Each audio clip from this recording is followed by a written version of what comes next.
Buenas tardes y buenos días para todos. Nos encontramos acá desde Consultor Salud con el doctor Víctor Raúl Castillo. Él es el presidente de la Fundación Cardiovascular de Colombia, ubicada en Bucaramanga, en Santander, y damos así la continuación a nuestro especial de entrevistas sobre el sector salud y su auge en este departamento colombiano.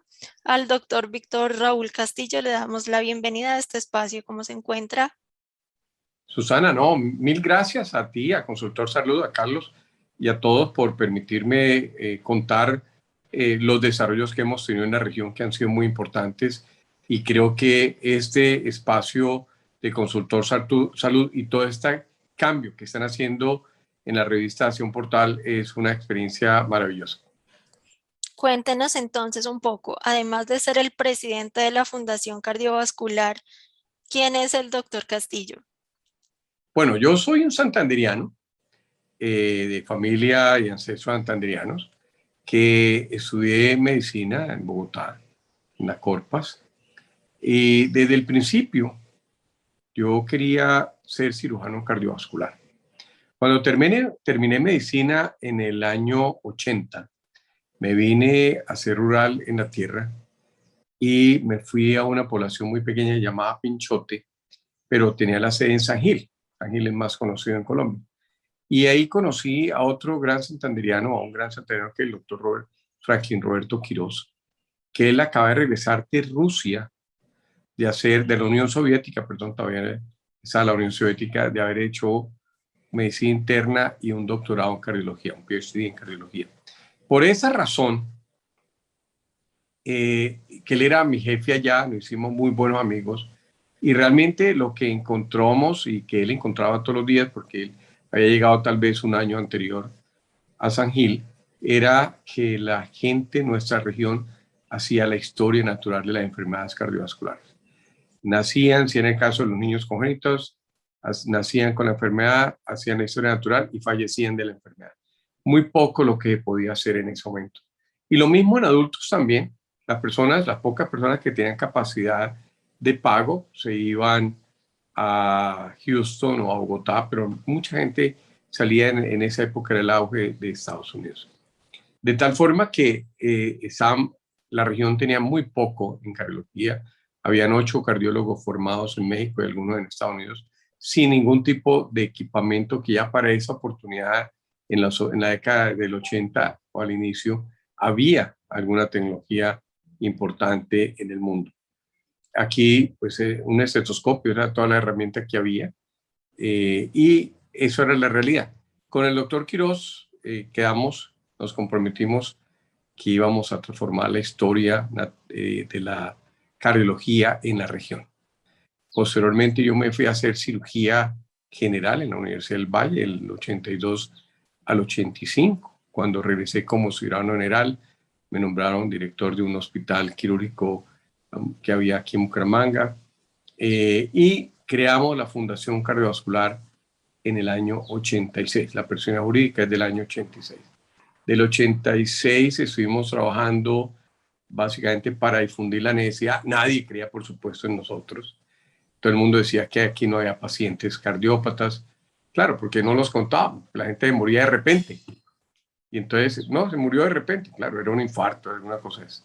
Yo regresé a hacer cirugía cardíaca a la Universidad Bolivariana de Medellín del 88 al 90, y en el 90 regresé. Siempre quise volver a la región a montar una institución que permitiera transformar la región. Ese era mi objetivo desde el principio. Y en el año 90, en septiembre del año 90, operamos con el doctor Jaime Calderón la primera paciente de cirugía cardíaca en Bucaramanga.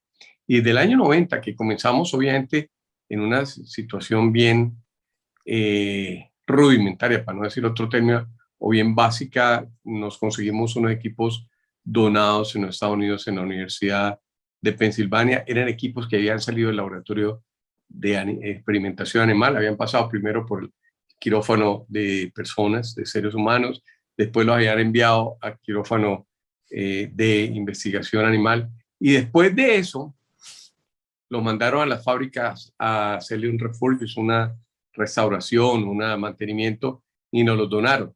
Para nosotros eran un lujo, porque eran los mismos equipos que estaban en el país, que estaban en el resto del país. Claro, ya la tecnología iba mucho más avanzada, pero nosotros teníamos equipos que eran muy similares a los que había en Medellín o los que había en Bogotá. Entonces nosotros teníamos un lujo de equipos y arrancamos en una pequeña fundación que se llamaba la Fundación para la Tercera Edad, en un sitio de Bucaramanga que era muy pobre también como nosotros, tenía escasos equipamiento, etcétera. La UIS nos prestó un equipo de electrocardiografía y una prueba de esfuerzo, y ahí arrancamos haciendo consulta externa, viendo pacientes, y ahí desde esa época todavía existe esa sede. Obviamente se quedó como congelada en el tiempo, hasta hoy que la fundación ha crecido y se ha convertido en una de las instituciones más importantes del país, y Latinoamérica ha pasado mucho, como decimos en algo popular, mucha agua abajo el puente.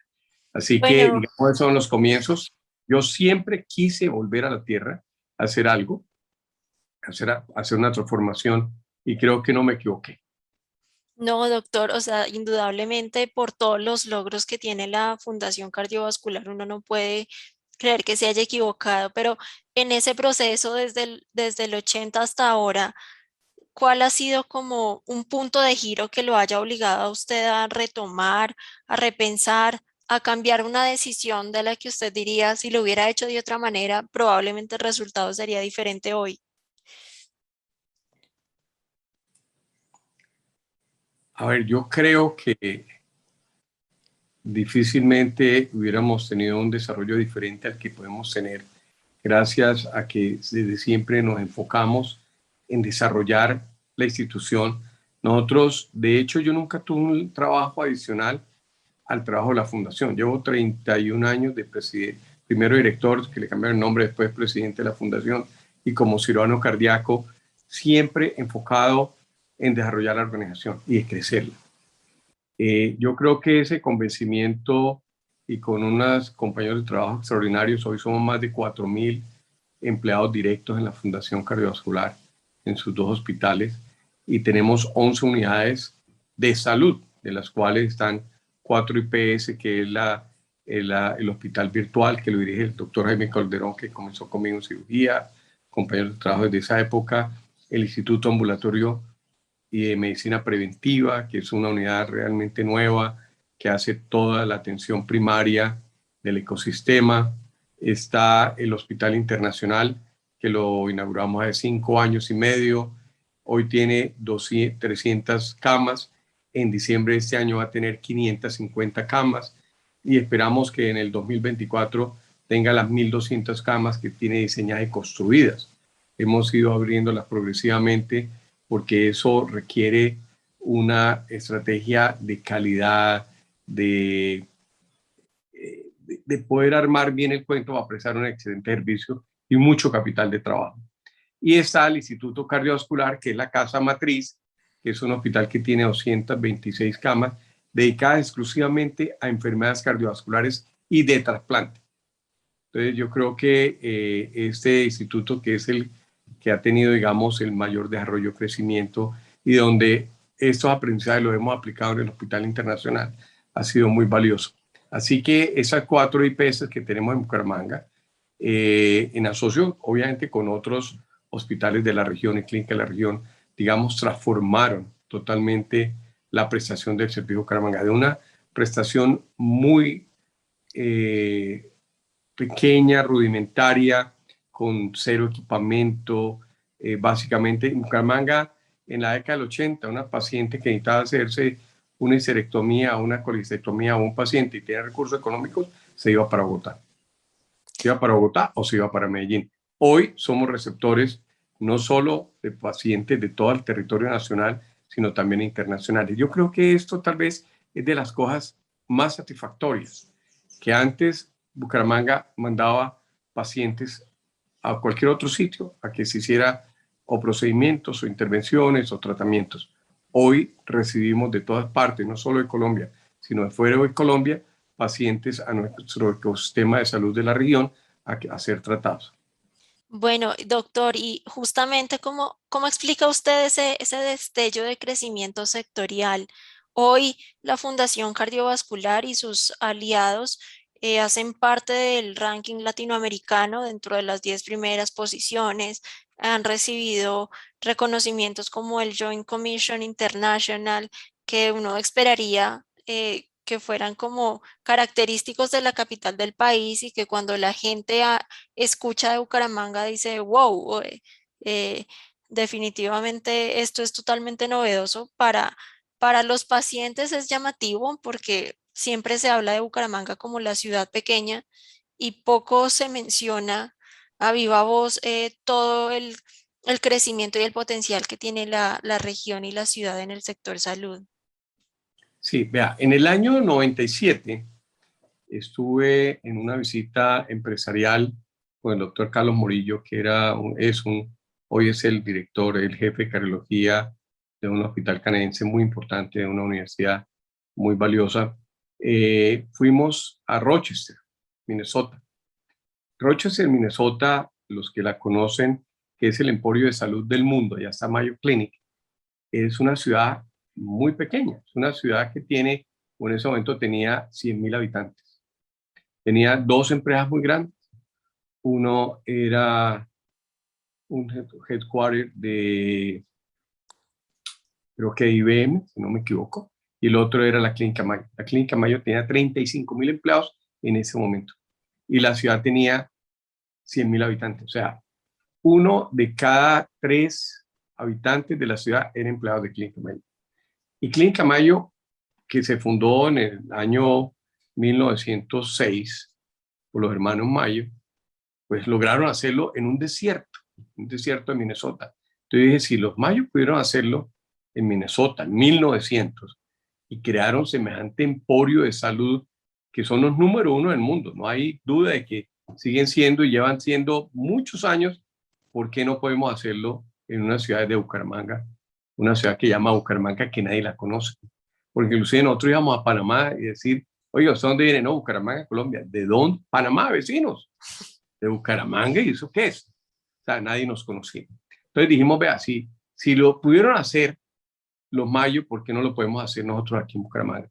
Y emprendimos todo este esfuerzo que lleva 36 años hasta podernos llegar a posicionar en un sitio muy importante en Latinoamérica. Y sobre todo lo más valioso es todo ese compromiso por la calidad. Nosotros centramos todo el desarrollo institucional en la calidad. Entonces, fuimos el primer hospital acreditado en la norma ISO 9000 en el año 2000 en Colombia, en América Latina. Primer hospital acreditado en Colombia por la sistema de calidad de la nación, del gobierno, es la acreditación 001. Primer hospital acreditado Joint Commission International en Colombia, noveno en el mundo. Y adicionalmente acabamos de acreditarnos HIMSS 6 y esperamos en diciembre ser HIMSS 7 como el primer hospital acreditado. Hoy HIMSS 6, esperamos ser HIMSS 7 y como el noveno hospital acreditado en América Latina. Curioso, noveno y noveno. Sí.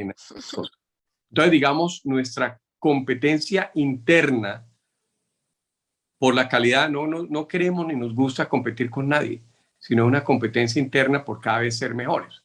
Entonces, nuestra competencia por la calidad al interior, por hacer los procesos mejor, por hacer trabajar en todo este deseo de ser mejores, nos ha llevado, digamos, a superarnos permanentemente. En este momento que acabamos o que estamos pasando por la pandemia, yo creo que ha sido tal vez el año y medio más productivo de la fundación, porque nos concentramos como nadie podía ni viajar, ni hacer nada diferente, ni salir de las casas, de la casa al trabajo, los que iban al trabajo. Yo llevo trabajando en la oficina de la casa año y medio, ¿no? Bajo muy poquito a la oficina de la fundación, aquí organicé todas mis actividades y lo he llevado con... Entonces, llevamos año y medio concentrados en el trabajo, en este proceso de mejoramiento. Y en este año y medio logramos sacar HIMSS, pero también estamos terminando de hacer la estrategia para la próxima década. en el cual va a ser esencialmente concentrada en, se llama la excelencia en la gestión clínica. Digamos, ya pasamos por el tema de diversificación, que fue un plan de desarrollo quinquenal, ya pasamos por la etapa de nueva infraestructura con el Hospital Internacional, que construimos 220.000 metros cuadrados en esa nueva infraestructura para tener 1.200 camas hospitalarias y tener un centro médico de 700 consultorios. O sea, cuando uno dice esas cifras, el parqueadero tiene una cifra, 1.800 parqueos, 44.000 metros cuadrados, y esa muestra la dimensión de lo que tiene ese proyecto. Y cuando uno dice, la gente no cree que sea en Bucaramanga. Es más, ni siquiera estamos en Bucaramanga, estamos en el área metropolitana, en un municipio que es Piedecuesta, que Piedecuesta. tiene 160.000, 170.000 habitantes. Entonces la gente no le cree a uno, pero bueno, ahí vamos creando este ecosistema que tiene hoy 13 unidades de salud, dentro de los cuales hay una EPS, que es Salud Mía, que no pertenece a la fundación, pero que forma parte de este ecosistema, porque lo que queremos es, desde este ecosistema, mostrar que sí se puede hacer buena salud y sí podamos hacer una transformación pensando en el ser humano. Entonces, digamos, esto es como en términos generales lo que hemos venido haciendo. Y obviamente cuando uno mira hacia atrás, 36 años, cuando comenzamos, que ni nosotros nos creíamos que pudiéramos llegar a este nivel. Y ya mira lo que hemos llegado aquí hasta ahora, pero lo que viene en los próximos años, en la próxima década tal vez va a ser así como este año y medio hasta ahora ha sido el año de mayor productividad. La próxima década va a ser la década de la mayor productividad de la fundación, donde queremos ser competidores globales, donde queremos estar en el ranking de los primeros 100 hospitales del mundo. Para poderlo hacer, esa es una ilusión. Esperamos lograrlo, pero para poderlo hacer necesitamos hacer muchísimas cosas. Y entonces por eso este plan de desarrollo se llama la excelencia en la gestión clínica. Y dentro de eso, la excelencia en la gestión clínica, queremos tener 50 centros de excelencia certificados por Joint Commission y muchos otros no certificados, y apostarle a la excelencia en la prestación del servicio con investigación, con formación del talento humano, con esa interactuación entre todos o esa red que tanto pide el país, que es la solución a una mejor prestación de los servicios de salud. Todo centrado en el ser humano. Yo siempre creamos el año pasado la Oficina de Medicina Basada al Valor, de Valor, creo que nos ha ayudado mucho. Eso es una tendencia nueva en los hospitales que va a permitir que haya un mejoramiento en la calidad y que también evitemos el desperdicio. Se calcula que en todas las actividades que hacemos los médicos, al menos el 30% no agregan valor. Y no agregar valor significa desperdicio. Entonces, ahí es donde está realmente la rentabilidad del sistema, es ahorrar en lo que uno malgasta. Porque definitivamente un país como Colombia, que es un país de $6.000 per cápita, que es muy bajito, mientras Estados Unidos tiene $66.000 per cápita, o sea, es un país realmente pobre. La UPC de Colombia cuesta $340, y ahora con la evaluación se nos baja un poquito más, cuando la UPC, digamos, la inversión del PIB por cada americano es el 19% del PIB y está alrededor de $9.300. O sea, es 30 veces más. Aspirar a tener la misma calidad de salud o mejor con 30 veces menos de dinero es un reto gigantesco que como país tenemos que afrontar. Yo creo que podemos hacer una excelente prestación de los servicios de salud con esos $340 si lo hacemos una transformación pensando en el ser humano. Bueno, retomando un poquito todo este tema de la mayor productividad, del año más productivo para la Fundación Cardiovascular, me llama mucho la atención porque nadie hasta ahora de los que he entrevistado lo ha mencionado empresarialmente. ¿Y cómo cree usted que este año afecte definitivamente la actividad y las Sí, los resultados que ustedes tengan no solo para la próxima década, sino en un lapso más corto, a mediano plazo, a 5 años. A ver, yo creo que con todo lo que hemos hecho, eh, los resultados tanto de salud como financieros han sido extraordinarios, fuera de serie. Nunca pensamos que pudieran ser, trabajando con los mismos tarifas del sistema, con los mismos recursos del sistema, pudimos aumentar la productividad enorme. El problema del país se llama productividad en todas las áreas. Si miramos la agricultura, nosotros somos altamente improductivos en relación a los europeos, en relación a los americanos y en relación a muchas otras regiones. Digamos, Holanda, que es un país que tiene 40.000 kilómetros cuadrados, Santander tiene 30.000, o sea, tiene una tercera parte del territorio de Santander. Son los segundos exportadores agrícolas del mundo. ¿Por qué? Porque son muy altamente productivos. Entonces, tienen una productividad agrícola fuera de serie, tienen unas universidades, sobre todo una, que es la que ha jalonado todo ese proceso agrícola, que es de una capacidad de innovación enorme. Y eso es lo que ha hecho que Holanda, siendo un país tan pequeño, sea una de las 9 economías más poderosas del mundo. Entonces, digamos, parte de nuestro Francia es uno de los países más productivos del mundo, teniendo 36 horas laborales al mes, porque está altamente robotizado, la gente, los alemanes igual, y muchos otros países, o sea, que hay una alta conciencia hacia la productividad. Parte de nuestro problema como país es que somos altamente improductivos, o sea, nuestra eficiencia operacional es mínima y ahí es donde debemos concentrarnos en todos los sectores en lograr eficiencia operacional. Lo que hemos hecho durante este año y medio es trabajar en esta área de eficiencia operacional. Pero hemos avanzado, pero todavía nos falta muchísimo. De hecho, vamos a iniciar en el próximo mes, primero un posgrado de eficiencia operacional con el Hospital Albert en la Universidad de Einstein en Brasil para 60 de nuestros funcionarios, un posgrado durante un año solo de eficiencia operacional. Pero simultáneamente contratamos una firma internacional muy importante en el mundo para que nos haga una asesoría de eficiencia operacional. Vamos a revisar todos los procesos, vamos a revisar todas nuestras actividades para poder aumentar nuestra eficiencia operacional. Y creemos que podemos aumentarla al mínimo, al menos en un 25%. Ahí es donde está la diferencia. Ahí es donde está la diferencia que debemos hacer los colombianos de aumentar nuestra eficiencia operacional en el sentido que eso nos permita que con los $340 que hay de UPC podamos dar una buena salud. Y esa buena salud y todo el tema operacional, ¿cómo se ve influido por esta transición que ustedes quieren llevar a la medicina basada en valor, que no solo la están aplicando ustedes, sino que muchas instituciones en Colombia han optado por hacer esa misma transición y que definitivamente va a marcar un giro en la atención que se presta a los colombianos? No, no hay duda que la medicina basada en valor adicional a eficiencia operacional, porque tienen que ir de la mano las dos cosas.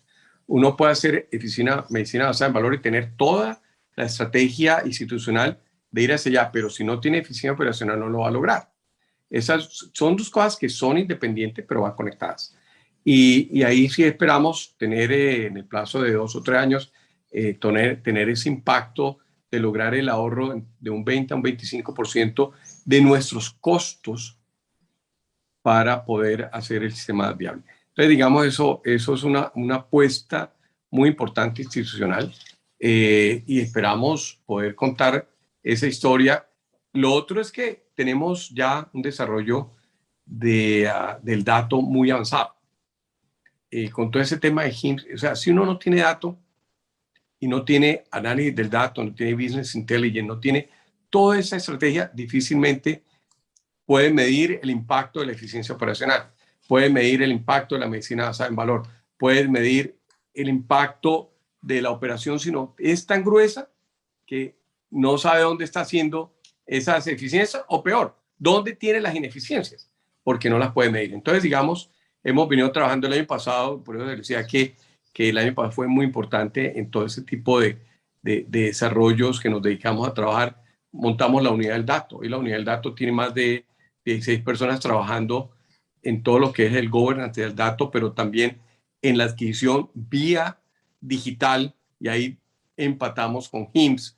Entonces, HIMSS nos ayudó a mejorar todo el tema de adquisición del dato, análisis, trabajamos con todo el tema, le hemos metido mucha inteligencia artificial, tenemos un trabajo con el hospital en Washington, el National Washington Hospital, en relación a inteligencia artificial que desarrollamos en conjunto, de tal forma que son muchas las herramientas y creamos la oficina del valor, creamos la oficina del dato, creamos la oficina de economía de salud, creamos todo ese tema de inteligencia artificial, de tal forma que todo eso unido es lo que nos ha permitido tener el conocimiento para identificar dónde tenemos la falencia o dónde estamos haciendo las cosas bien, pero que podemos mejorar. Y eso nos ha permitido retroalimentarnos y poder desarrollar. Adicionalmente, nosotros, pues muchas de las unidades de salud que tenemos una fábrica de ropa, de sutura, de insumos médicos, etcétera. Cuando todo el mundo estaba colapsado porque no había ropa, que no había tapabocas, que no teníamos caretas, que no teníamos muchas cosas, nosotros, nuestra fábrica la pusimos a producir 10 veces más, 24 horas al día, para producir para nosotros. En un momento dado en Colombia no había alcohol, acuérdate.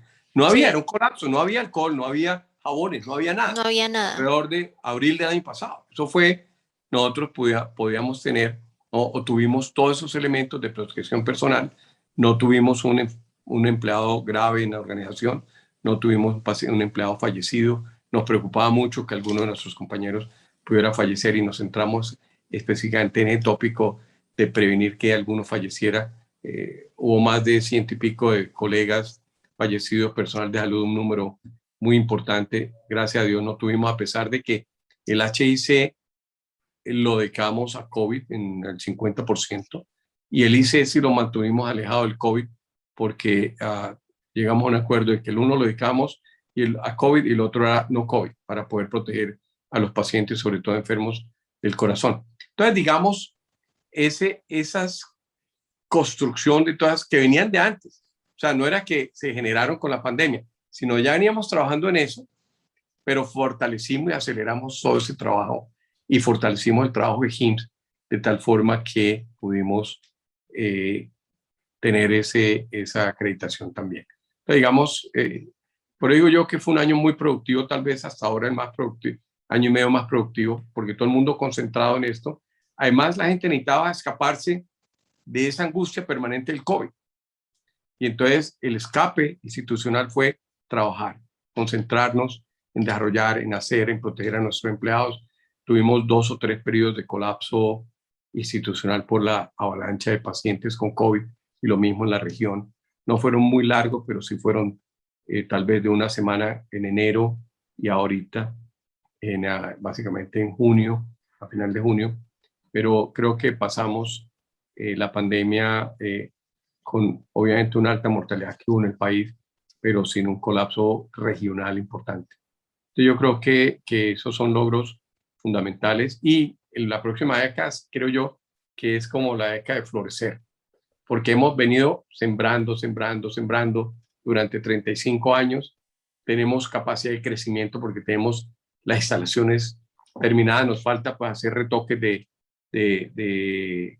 pintura, etcétera, que es lo que estamos haciendo, pero tenemos capacidad de abrir esencialmente 900 camas más. Vamos a abrir 254 horas y nos quedan 600 por abrir. Entonces tenemos capacidad de abrir, tenemos ya mercado, tenemos presencia internacional. Así que digamos, la próxima década va a ser muy valiosa y creo que vamos a tener un futuro muy promisorio. Tanto la fundación como la región, porque hay otros proyectos similares que están jalonando también y que están, entre todos estamos haciendo este clúster de salud que nos permite que Santander y que el área metropolitana de Bucaramanga cada vez va a ser mucho más importante en salud en Colombia y en América Latina. Bueno, hemos hablado de muchos casos de éxito porque considero que definitivamente marcan un antes y un después, no solo para la Fundación Cardiovascular, sino para el modelo operacional en salud que se maneja en el país y que es un buen ejemplo. Pero ahora redondeando un poquito, ¿qué retos tiene pendiente la Fundación para que la cosecha en la próxima década definitivamente sea la que ustedes esperan? Bueno, los retos más importantes nosotros, como muchas de las instituciones de este país, tuvimos hace 4 o 5 años una situación económica compleja, porque al final del gobierno del presidente Santos, pues el flujo de caja se paró enormemente. Ha mejorado en el gobierno del presidente Duque, esperamos que mejore más. Obviamente la salida de 11 EPS que no agregaban valor al sistema ha sido importante, y ha mejorado el flujo de caja. Yo creo que ese era un tema muy importante. Como la mayoría de instituciones, cuando abrimos el hospital, teníamos un doble problema: problema de rentabilidad y problema de liquidez, que ambos son gravísimos. Entonces tuvimos 3 años muy complejos, muy difícil, pero gracias a que nuestros socios, entre comillas, el sistema financiero nos dio la mano, nos ayudó, nos apoyó, etcétera, confiaron en nosotros, eh, pudimos, y fuera de eso, el trabajo muy fuerte en mercadeo, en calidad, en mejoramiento, logramos superar este periodo. Ya hoy somos muy rentables, flujo de caja ha mejorado, pero todavía no está en las condiciones ideales. Esperamos que alrededor de noviembre, diciembre podamos tener ese flujo de caja que todos esperamos y que anhelamos, y que en adelante con flujo de caja, rentabilidad y estrategia, ya digamos, es lo que digo yo, que por eso la próxima década es muy importante. Pero estamos trabajando en estrategia, esta estrategia que la estamos documentando para tenerla paso a paso. Llevamos trabajando 2 años en ella, porque va a lo más mínimo en el desarrollo, no solo en macro, sino también en los planes anuales, minuciosos, para poder tener, sobre todo con datos, con todos los análisis que implica todo esto, nos va a permitir hacer el crecimiento. Pero la gran apuesta, como ha sido desde hace 30 años, es la calidad. Yo soy un convencido que si no hacen una apuesta por calidad, pero de verdad, no tiene un futuro, digamos, previsible, porque la gente no es boba. Y aquí en Colombia todavía nos falta avanzar en el tema. Yo le decía al superintendente Fabio Aristizábal hace poco, que estuve en su oficina, que era muy importante que el país diera ese paso de hacer los rankings nacionales por calidad. Porque hoy, si uno mira el ranking que está, o la referenciación de qué hospital es mejor, otro es financiero. Claro, el problema de la EPS financiero era tan grave que entonces las ordenan por quién gana más o quién gana menos. Sí. Pero ese quién gana más o gana menos no quiere decir que el hospital sea mejor o peor. Claro, si el hospital gana y es el mejor en calidad, maravilloso, pero eso no es cierto ni tampoco se puede probar hasta que no haya una data convincente. La gran apuesta es la calidad. Queremos estar insertados en el grupo de los 100 mejores hospitales del mundo en 10 años. Es una ilusión y es un gran reto. Si lo logramos, en el 2031 lo iremos a mirar. Pero esa es la apuesta. Así como el Albert Einstein hoy es el hospital número 34 del mundo, que lleva 30 años trabajando para hacerlo, y estar uno en el puesto 34 del mundo es de verdad para quitarse uno el sombrero. A Claudio y a todo el equipo del Albert Einstein, realmente son el hospital o la institución a seguir en América Latina. Creo que todos tenemos que aprender mucho, por eso vamos a emprender este posgrado con ellos, para aprender todo lo que ellos han hecho en eficiencia operacional, en medicina basada en valor, y poder tener, digamos, este feedback de ellos que nos ayude a cortar los plazos. Porque uno de pronto puede hacerlo y gasta 10 años, pero con esto podemos gastar 2 años, 3 años. Entonces de eso se trata, aprender de los mejores para lograr tener las mejores prácticas. Hemos hecho muchas refrigeraciones competitivas en los diferentes hospitales, mejores hospitales del mundo, de tal forma que nuestro camino es calidad, eficiencia operacional, medicina basada en valor, innovación, creatividad y tecnología, sobre todo tecnología informática y obviamente tecnología médica. Y ahora que estamos hablando del hospital del Albert Einstein Brasil y de HIMSS, ¿hay otras alianzas estratégicas con las que la fundación está trabajando o que le gustaría fortalecer hacia el futuro? Sí, nosotros tuvimos una gran alianza estratégica con UPMC. Esa alianza por nuestra crisis financiera se interrumpió porque era bien costosa hace 3 años. Yo espero volverla a retomar, pero tenemos también alianza estratégica con el hospital, el National Hospital de Washington.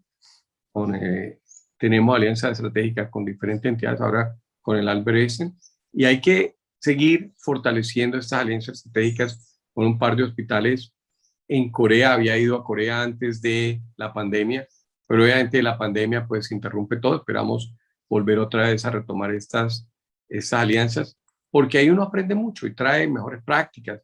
Todo el proyecto de medicina integrativa que lo paramos por la pandemia, lo vamos a retomar ahorita. Creo que es una apuesta muy importante que le agrega valor a la organización.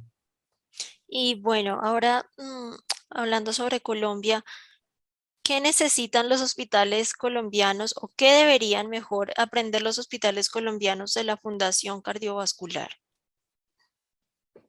A ver, yo no quiero ser presumido y decir que tengan que aprender de nosotros. Yo creo que debemos aprender de los mejores y de los mejores del mundo, que es como nosotros hemos venido aprendiendo. Primero, yo creo que todo el mundo está hablando de un término que yo todos los días insisto en nuestra organización, porque es muy fácil decirlo, muy difícil aplicarlo, que es la medicina centrada en el ser humano.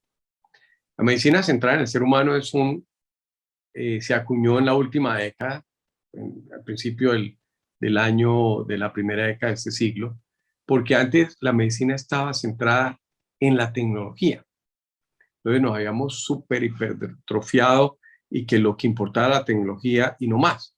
Entonces a comprar los mejores equipos, a tener eso, pero el mundo se dio cuenta de que eso no era tan bueno. O sea, no examinemos al paciente, hagámosle un eco, un TAC ni lo saludemos. Y eso generó unos problemas de comunicación y de satisfacción del usuario enorme. Entonces aparece de nuevo esa tendencia que fue tendencia de hace 100 años. Es decir, oiga, lo importante aquí no es el resultado, no es el dato, no es el equipo, no es el procedimiento, no es la cosa, sino es la persona. Centremos en la persona, hagamos que la persona esté contenta, esté satisfecha. Todos nosotros médicos, personal de salud, enfermera, ayudémosle a solucionar sus problemas, que muchas veces no ni siquiera de salud, son problemas de ese sentimiento de estar hospitalizado o estar con una enfermedad y no lo tratamos, no le paramos bolas, no lo oímos. Y con ese tema de la nuevos modelos de medicina, donde los tiempos de consulta son tan cortos y la gente no tiene esa capacidad, muchas veces ni siquiera saluda al paciente. Se lo pasan, se lo sientan, el médico le pregunta 3 cosas, escribe en el computador, más tiempo dedicado al computador que cualquier otra cosa, y le da una fórmula y dice vayas. Pero nunca le preguntó, oiga, ¿cómo se siente? ¿Cómo está psicológicamente? ¿Se le murió tal o tiene cáncer? ¿Usted qué ha pensado? ¿Cómo está su familia? ¿Ya les comunicó? Ese tipo de cosas humanas se perdieron. Lo importante era hacerle radioterapia, ponerle la quimio, bueno, ¿y el ser humano dónde está? Entonces, por eso el mundo regresó hacia la medicina de tipo humano, por eso se llama centrado en el ser humano. Pero eso es fácil decirlo. Yo todos los días aquí dentro de la organización discutimos, revisamos, porque obviamente cometemos errores de eso. O sea, la gente sigue centrada en su actividad del día y se olvida del ser humano. Entonces, por eso se llama ahora la nueva tendencia es medicina centrada en el ser humano, para poderlo oír, poder vivir con él, poder sufrir con él, poder ayudarle como ser humano. Digamos, ahorita la pandemia ha traído un problema muy grave que es un problema mental.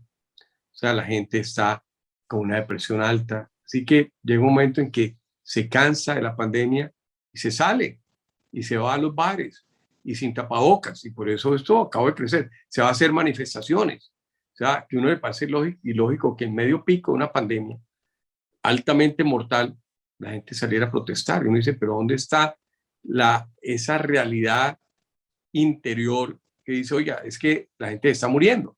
Van 130.000 fallecidos contados, pero muy seguramente cuando hagan la revisión, como pasó en Perú, vamos a estar por el orden de los 180.000 o 200.000 pacientes fallecidos por COVID. Perú hicieron ese recuento, llamémoslo así, esa clarificación de la data y subieron un 50%. Es como si en Colombia, en el último año y medio, que son básicamente 500 y pico de días, se hubiera estrellado 2 jets de 130 personas diarios. Esa es la catástrofe. Cuando en el año 87 se estrelló Pablo Escobar y Rodrigo Gacha, estallaron el avión que iba para Cali. Fue una catástrofe nacional. Se murieron 100 y pico de personas en Soacha y eso fue gravísimo. Esto es tan grave que es como si hubieran estallado 1.000 jets de las mismas características de 130 personas. O sea, fíjense la magnitud. O sea, en cualquier parte del mundo, un accidente de un avión de 130 personas es una catástrofe. Sí. Y esto es como si durante la pandemia, se hubieran estrellado y hubieran muerto un poquito más de 1.000 jets. Esa es como la dimensión para mirar. Pero yo creo que en Colombia parte del problema es que nos acostumbramos a las cifras. Nos venimos como aquí, la guerra, la violencia entre paramilitares eran muertos y muertos. Hicimos como una adaptación psicológica a que sí, no, se murieron 500, murieron 400. Ah, listo, yo no soy, no es mi problema. Si no me toca, no me afecta. Se murieron los del vecino, otros, pero a mí no me tocó. Pero el día que le toca a la familia o le toca a uno es muy grave. Y nosotros que en los hospitales hemos vivido eso, y eso tal vez ha sido lo más duro de la pandemia, las llamadas de las mamás. Al principio llamaban las mamás pidiendo, los hijos pidiendo que salváramos a los papás, que los metiéramos en ECMO. En la última pico eran las mamás pidiendo que le salváramos a los hijos. Muchachos entre 20 y 40 años fueron los que más se murieron. Entonces, digamos, esto es muy duro. Ayer me escribió una paciente echándome la culpa que por no haber recibido un paciente a ECMO, se han quedado 3 huérfanos y ella con 29 años. Y resulta que teníamos 100 pacientes en lista de espera. Y los médicos tenían que escoger entre esos 100 pacientes uno. ¿Cómo lo escogían? Miraban la mejor oportunidad. Obviamente las madres embarazadas, las mujeres embarazadas, tenían prioridad porque eran 2 vidas. Claro. Entonces, si estaba compitiendo por una cama de ECMO, que teníamos 20, en la unidad tiene 24, y estaba compitiendo una materna contra un paciente que pueda ser en aceptables condiciones para ECMO, obviamente la prioridad era la materna. Entonces, digamos, muy complicado, muy difícil ese momento que pasamos y muy doloroso para muchas familias. Pero muchos de ellos no se cuidaron. Se fueron a fiestas sin cuidarse y ahí se infectaron pacientes que infectaron toda la familia. Entonces, digamos, muy duro. O sea, pacientes que murieron, el papá, 2 hijos, la esposa, una situación muy compleja. Eso ha sido lo más duro de esta pandemia, realmente compleja. Hasta hoy, ¿no? Bueno, Todavía falta el Delta. sí, la pandemia sigue, la vacunación sigue. ¿Cree usted definitivamente que Colombia está bien encaminada en este momento y que específicamente en Santander las personas cómo lo toman? Uno ve que hay personas que se vacunan y piensan que eso es ya como el fin y la solución. Y se retoma y Colombia poco a poco está retomando toda su actividad. Pero Santander en ese aspecto, ¿cómo se encuentra en este momento? Bueno, yo creo que en Colombia no tuvimos definitivamente un manejo asertivo con la pandemia. Culpa de todos. Realmente la cifra lo muestra. Estamos entre los 10 primeros países del mundo en mortalidad y en contagios. Yo creo que ahí nos equivocamos todos. Y se equivocó la OMS en sus recomendaciones, se equivocó el Estado, porque centró el manejo de la pandemia en el sistema de salud. Y realmente hasta hoy estamos aprendiendo a manejar un poco mejor eso. Realmente las pandemias no se manejan con sistema de salud, sino con políticas públicas, políticas de seguridad social. O sea, con el aprendizaje de los países del Oriente, Corea, Singapur, Nueva Zelanda, Australia, China, que hizo la manifestación del su poderío como país para manejar la pandemia. Ya nació. Acuerde, en los primeros 3 meses hubieron 3.000 muertes. Eso era una catástrofe. Y todo el mundo pensaba que eso se iba a regar para toda China y que se iban a morir todos. Hicieron unas medidas súper extremas y entre otras hicieron una demostración de poder al abrir un hospital de 1.000 camas y construirlo en 8 días. Sí. Obviamente un hospital militar con todas las cosas, seguramente había planes militares previos para esto, pero abrir un hospital de 1.000 camas y ponerlo a funcionar en 8 días, eso le parece uno del otro mundo, extraterrestre. Y mandar a encerrar 10 millones de habitantes, pero encerrados, de verdad. Y llevarle la logística, llevarle la comida todos los días a la puerta de la casa. Yo no sé si era buena la comida o mala, pero se las llevaban. Sí. Y tenerlos durante, creo que fueron 40 días encerrados hasta que físicamente ahogaron el virus, porque el virus dejó de transmitirse, porque la gente estaba encerrada. El que estaba enfermo se enfermó, se lo llevaron al hospital, muchos murieron, 3.000 y pico fallecieron, pero los otros ya, y a los 3 meses declararon acabada la pandemia, cero. Y en Wuhan no hay pacientes con positivos. Y la gente volvió a salir sin tapabocas, etcétera, conciertos, etcétera. Ahí es donde uno ve que la pandemia hay que manejarla de otra forma.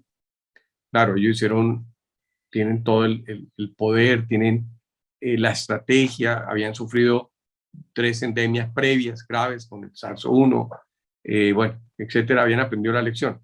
Yo estuve en Corea hace 2 años y en un hospital que llegué a conocí muchos hospitales, el médico de urgencias me dijo, no, yo quiero que conozca nuestra unidad de cuidado intensivo de pandemia.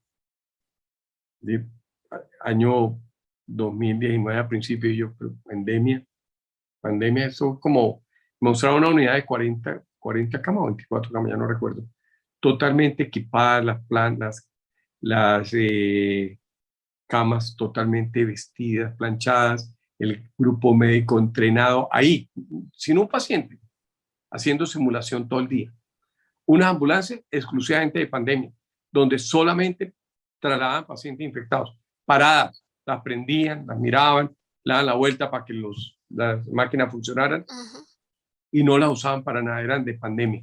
Ellos sabían que volvía la pandemia algún día, o una endemia igual, esperando. Y toda una estrategia nacional con unos protocolos.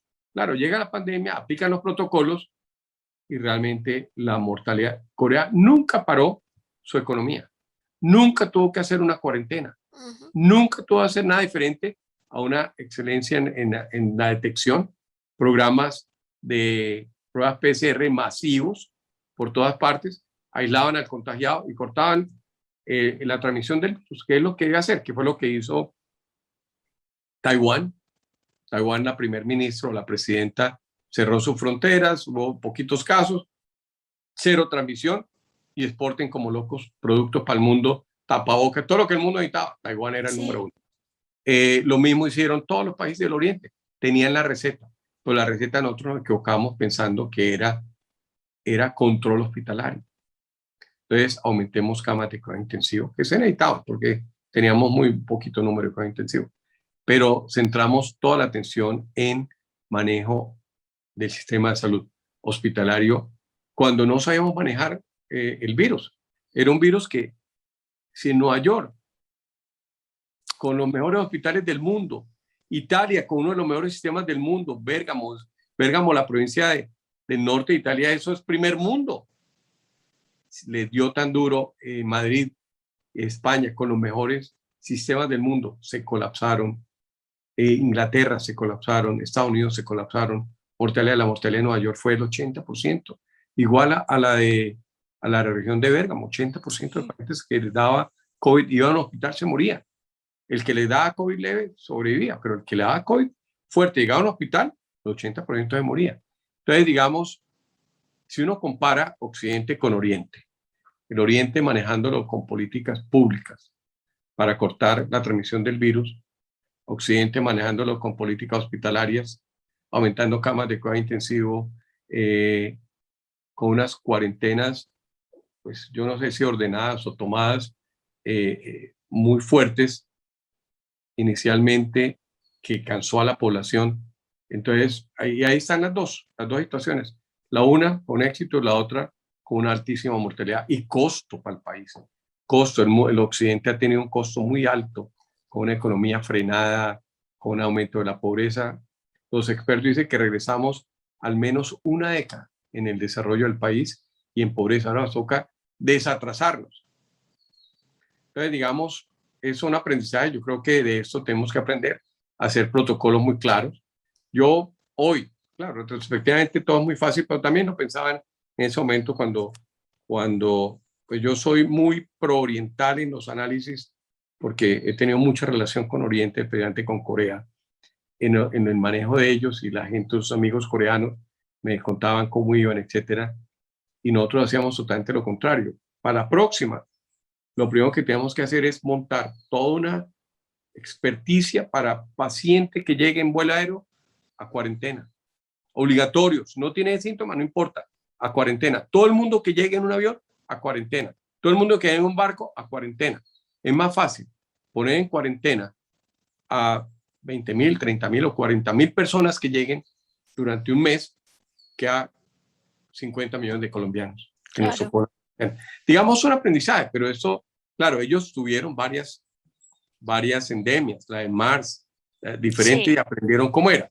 Nosotros nunca habíamos tenido, no, yo creo que nadie en Colombia, ni gobernante, ni médico, etcétera, habíamos vivido una cuarentena, habíamos vivido una pandemia. Entonces, ahorita lo importante es recuperar toda esa información, tener listos esos protocolos, porque no hay duda que vendrán más. Esa no es la única de este siglo. Seguramente vienen más pandemias en los próximos 50 años y el país tiene que aprender a cómo se maneja este tema. y bueno, doctor, ya para ya cerrar y para despedirnos de, pues, de todo lo que nos contó hoy, eh, a título personal, ¿a usted qué es lo que más le gusta de Bucaramanga? Como santanderiano que es, como ciudad en la que ha vivido gran parte de su vida, ¿por qué debe visitar uno Bucaramanga? Bueno, Bucaramanga hay que visitarla por varias razones. Primero, porque tiene un clima extraordinario. 24 grados permanente, 24, 20 grados, en algunos periodos un poquito menos, 20 grados, otros un poquito más alto, pero el clima es fabuloso. Segundo, la gente es fuera de serie. Los santaneanos somos muy amigables, nos gusta que nos visiten, queremos que nos muestren la ciudad. Tercero, el avance de la ciudad en los últimos 20 años ha sido extraordinario. Y yo creo que eso también. Y tenemos muchas cosas. Turismo aventura. No hay nadie en este país que tenga el turismo aventura que tenemos en Santander en todas las áreas. Si quieren volar parapente, tenemos los mejores voladeros de parapente. Si quieren visitar cuevas, tenemos las mejores cuevas de este país. Si quieren torrentismo, las mejores cascadas. Si quieren rafting, tenemos los mejores ríos para hacer canotaje. Si quieren, de las diferentes áreas, si quieren pueblear, tenemos los pueblos más lindos de este país. Pero son muchos, que no son uno. Todo el mundo conoce a Barichara, pero es que son 50 pueblos bellísimos. Zapatoca, Barichara, Girón, y hay muchos pueblos muy pequeñitos, hermosos. Si quieren, tenemos la réplica de las gachas, la réplica ¿cómo se llama esto? El llano, que es tan lindo, se me olvidó el nombre. Bueno, están las gachas, que son una quebrada con unos colores y unas formación geológica espectacular. De tal forma que tenemos muchísimas cosas. Tenemos mucha la industria del calzado. En general, tenemos muchas cosas para mostrar a los colombianos y a los pacientes internacionales. La gente cuando viene fuera del país se queda aterrado de una ciudad limpia, una ciudad segura, una ciudad tranquila, una ciudad que tiene muy buenos centros comerciales, que tiene muy buenas cosas para mostrarle al turista, pero sobre todo lo que mejor tiene es la gente. Entonces yo creo que todavía es una ciudad que tiene muy buena calidad de vida, donde la gente vive tranquila, disfruta la vida, etcétera. Entonces, digamos, hay muchas cosas y en salud tiene lo mejor. Tiene muy buenos hospitales, hay varios, tiene buena prestación, tiene tecnología, tiene calidez humana en sus hospitales, de tal forma que están todos invitados a venir a Santander, a venir a Bucaramanga y su área metropolitana, no solo a salud, a todo lo que quieran venir y encontrarán una región que los recibe con los brazos abiertos, con mucho amor y que nos gusta que vengan a conocer. Y el doctor Castillo en este momento, además de tener un año muy productivo y cosechar muchos éxitos, ¿en qué etapa de su vida está en este momento? Si la fundación está en periodo de siembra, ¿usted en qué etapa está? A ver, yo dejé de operar antecitos de la pandemia porque la Junta Directiva me dijo, vea, esto son tantos los proyectos que hay que usted mismo ha hecho que se dedique a volverlo realidad. Entonces, en este momento estoy en una etapa donde quiero consolidar la fundación, tema número uno. Dos, formar gente, formar talento humano para que las futuras generaciones sean mucho más productivas y médicamente de mejor calidad y crezcamos para poder atender este deseo de excelencia en gestión clínica en los próximos 10 años. Quiero formar, y estoy en eso, de formar ese equipo administrativo que va a acoger esa posta para llevar a la fundación a donde queremos que sea en los próximos 100 años. Yo le digo siempre a nuestro equipo humano, a nuestro equipo administrativo y médico, que nosotros, con el doctor Quiroz y todo el equipo, el doctor Calderón y todo el equipo directivo, llevamos el doctor Jorge Gómez, la doctora Sonia Ramírez, llevamos, digamos, 40 años en este tema. Seguramente vamos a estar una década más, pero ellos tienen que garantizar de que los próximos 100 años esta decisión sea abanderada en la salud de este país. Entonces, digamos, todavía nos falta mucho.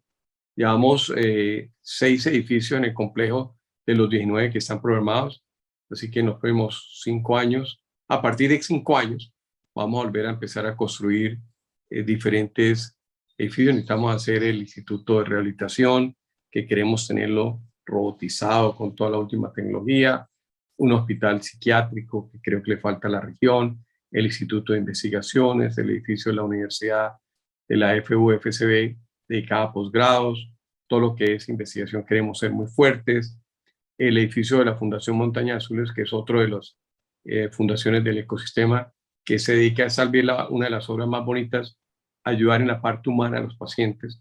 Entonces le vamos a construir un albergue de 200 camas, que es un hotel 5 estrellas para los pobres, donde no pagan nada. Un hotel que va en el complejo. Así que faltan muchas cosas.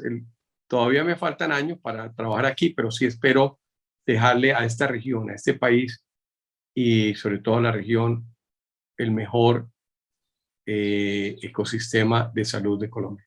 Y ojalá uno de los mejores de Latinoamérica. Así que todavía me falta mucho por hacer. Esperamos que mi Dios me dé muchos años de vida y poder terminar mi obra para que los discípulos, la gente que quede, siga con la obra hacia adelante. Seguramente así será. Yo creo que estoy más que segura que muchas personas decidirán continuar por ese camino que usted deja.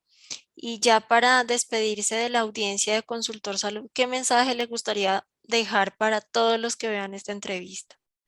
A ver, yo creo que el principal mensaje que le digo a todo el mundo aquí en la región y donde hoy es que todas las cosas se pueden hacer. Uno necesita tener foco, persistir, insistir en lo que piensa, en lo que sueña, en lo que cree. La transparencia es fundamental en este país de tanta corrupción, donde todos los días salen escándalos de corrupción, de la plata la roban por todos lados. Si toda esa plata, esto ha salido, ha crecido, nació, creció, se desarrolló con la ley 100. O sea, nosotros no hemos tenido un Mesías que nos haya dado dineros en forma importante. El Mesías ha sido mi Dios, todo el equipo de trabajo. Que toda la platica que nos ganamos con el sudor de la frente, haciendo una buena medicina, una buena salud, atendiendo a la gente, la reinvertimos. Todo esto, la fundación tiene hoy un valor en patrimonio de más de 800 millones de pesos. Ha sido producto de 30 años de trabajo, invirtiéndola, haciendo buenas estrategias, buenos negocios para crecer, comprar barato, etcétera, las cosas y sobre todo prestar un buen servicio. Y eso se puede hacer y lo hemos hecho con la ley 100. O sea, la ley 100 es rentable, pero lo que no hemos hecho es que no la hemos llevado para el bolsillo. Lo que hemos hecho es reinvertirla. En lo personal, ya mis hijos están grandes, mayores. El uno es terminó un doctorado, vive en Alemania en química, trabaja con la industria farmacéutica como jefe de investigación de un laboratorio de investigación muy importante allá. El otro es arquitecto, o sea, los dos ya están al otro lado. Y vivir estos años que me quedan disfrutando la vida, gozándola, trabajando muy fuerte, porque a mí parte de lo que me disfruto es trabajar, parte de lo que disfruto es que ni siquiera es trabajo, es generar cosas que permitan que la fundación crezca y que la ciudad mejore. Tengo más de 23 años en la Cámara de Comercio de Bucaramanga, fui muchos años presidente de su junta, dirijo la junta directiva del Acueducto Metropolitano, que es una gran empresa de la región y un valor muy importante. Así que estoy metido en muchas cosas también de la ciudad, porque creo que uno no se puede abstraer solamente a un sector, sino tiene que ayudar al desarrollo de la región. Así que creo que miro para atrás y digo, oiga, ¿a qué hora he pasado todo este tiempo? Voy a cumplir 65 años. ¿Cuándo se pasó todo este? Y pasó muy rápido. Le falta uno es tiempo para hacer más cosas.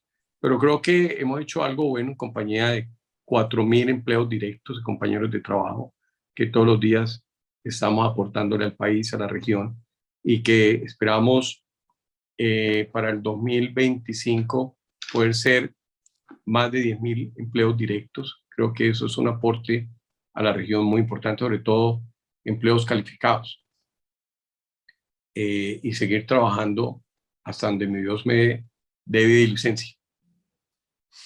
Bueno, doctor Castillo, muchísimas gracias por abrirnos este espacio aquí a Consultor Salud, por decidir ser parte de este especial, por contarnos pues todos los logros que ha tenido la Fundación Cardiovascular. Lo felicitamos justamente porque 30 años o más de trabajo no son gratuitos. Esperamos que sigan siendo más las recompensas y las satisfacciones que los espacios y momentos como de lamentación. Seguramente en la próxima década van a estar muchísimo más consolidados y de nuevo, muchísimas gracias. Estaremos muy atentos a los avances y a cualquier cosa que ocurra positivamente en la Fundación Cardiovascular y en todas las instituciones que hacen parte también de ella. No, mil gracias a ti, a Carlos, a todo el equipo de Consultor Salud. Creo que ha sido una bonita oportunidad de contar nuestra vida y nuestra experiencia, porque al final esto es una obra de vida de mucha gente. Todos los que nos han acompañado, tenemos funcionarios de muchos años. O sea, aquí el que entra, pues a no ser que tenga problemas muy graves, no sale. Nos acompaña en este desarrollo que es un desarrollo colectivo de región con un compromiso con la salud, etcétera, y creo que lo hemos logrado. Falta mucho por hacer, nuestros planes son mucho más ambiciosos, esperamos cumplirlos y poder seguir aportándole a este país. Mil Doc- gracias a ti y al equipo. No, a ustedes muchísimas gracias. Buena tarde, muchísimos éxitos. Qué pena quitarle tanto tiempo, creo que se nos extendió bastante, pero me pareció bastante oportuno lo que estaba diciendo, entonces creo que por mi parte hace falta escuchar este tipo de mensajes desde cualquier sector, porque la gente en Colombia no siempre está acostumbrada a escuchar que sí pasan buenas cosas, que no todo es corrupción, que sí se puede consolidar algo del sector salud con las herramientas que se tienen actualmente, que seguramente podrían ser más si otras cosas fueran distintas. Pero pues muchas gracias. Lo esperamos en el Congreso Nacional de Salud. Con mucho gusto, ahí estaré. Y mil gracias a todos. Que tengan una muy buena tarde. A usted también, muchísimas gracias. Bueno. Chao.